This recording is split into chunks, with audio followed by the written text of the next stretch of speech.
Hi everyone, my name is Amy, and in this video, I'll show you how to add the Poppers Photo Gallery widget to your Weebly website. A photo gallery widget is a great way to showcase images in a clean and visually appealing layout, making your website more engaging for visitors. So let's get started. First, go to your Poppers dashboard. Once you're there, click on Widgets from the left sidebar, and then click Create New Widget. Now search for Photo Gallery in the widget library and open it. After that, choose a layout according to your preference.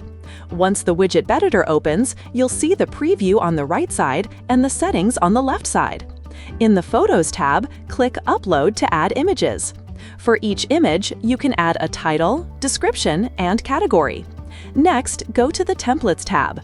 Here, you can choose different templates, and the available settings will change depending on the template you select. The Photo Info option controls the information shown when users hover over the image. It can also be displayed below the image. Then go to the Settings tab. In the Watermark section, you can add a watermark. If you choose text, you can enter custom text, and if you choose image, you can upload your own image. In the Click on Action section, you can choose what happens when someone clicks an image, such as opening a pop-up, opening a link, or doing nothing. Next, go to the Styles tab.